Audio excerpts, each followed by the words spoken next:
Hello, welcome to GMT on BBC World News. I'm Lucy Hockings. Our top stories. Donald Trump has picked a man who is sceptical of climate change to be in charge of protecting the environment. Scott Pruitt is a close ally of the oil and gas industry and has tried to block President Obama's attempts to cut power plant emissions. And coming up, police in India break up a major child trafficking racket where women were either persuaded to sell their babies or tricked into thinking they had died. We're going to start this edition of GMT by taking you to India, a really disturbing story to bring you from there, of 13 babies who were rescued by police who busted a major child trafficking ring. They included 3 newborns. 20 people have been arrested.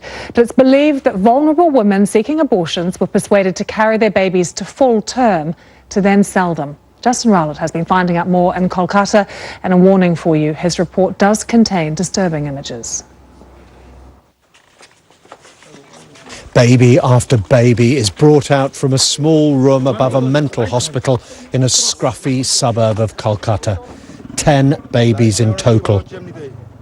This picture shows the room they were kept in, all 10 together on a single sheet on the floor. The conditions were terrible, this woman tells me. She worked in the hospital and was there when the police broke into the room. Some of the babies were tied up. They were in an awful state. They had coughs and terrible bed sores. The police say many of them were malnourished. 3 more babies, newborns this time, were found in the offices of the Christian charity at the centre of the racket. But worse was to come. Speak loudly. Did you bury here? The officer asks. The suspect gestures towards the ground. When officers dug in the spot, they found bags containing human remains, one of 2 tiny graves on the premises. So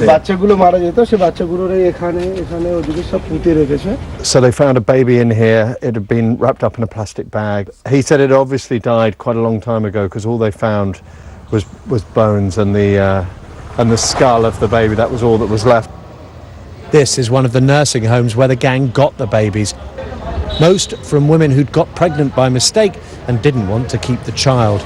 But allegedly, they also stole some babies. Kanan Sarkar says she gave birth to a seemingly healthy child, only to be told a few hours later that it had died. She and her husband were given a dead baby. She says she'd always been suspicious, but contacted the police when she saw that her doctor was one of those arrested in connection with the racket. I never believed my baby was dead. The police are trying to get her back. I want her back. All the mothers who have lost babies should have their babies back.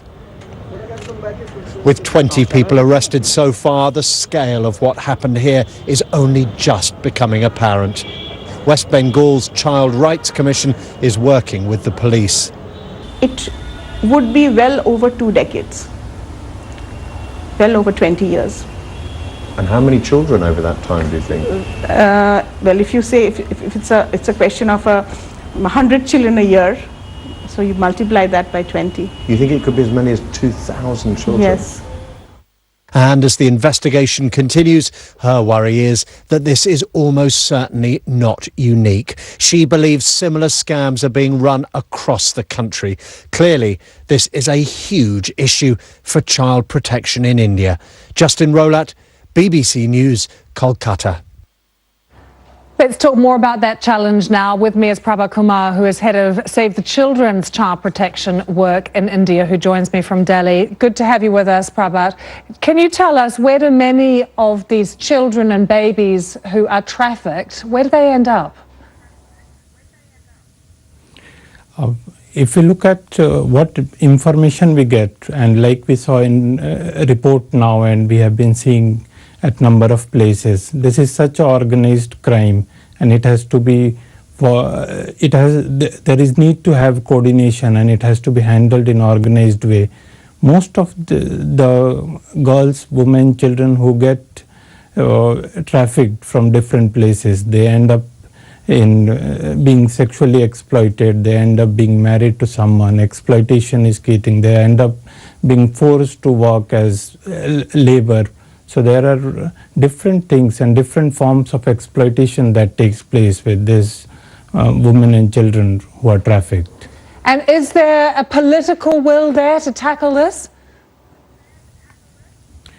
If we look at in past few years, there has been several initiatives, like earlier there was no clear definition of things like trafficking. So there has been some steps that has been taken, but what needs to be done, it has to be much more coordinated. If you look at issues like trafficking, there are very few research that is available that speaks about what should be the approach, how we should be handling. Then entire child protection framework needs to be handled in such a way that child should not be seen as child who is being trafficked, who is being forced to work, child who is married. The protection framework should see child as child, and there is need to invest much more in terms of having proper policies, proper budget allocations, and then a lot of efforts by both government and civil societies together. Parag Kumar, good luck with your work. Thank you for joining us from Delhi. Time to catch up with the business. Aaron is with us now, and your Brexit story for the day is, Aaron? Financial companies here in London a little worried, or other people are worried.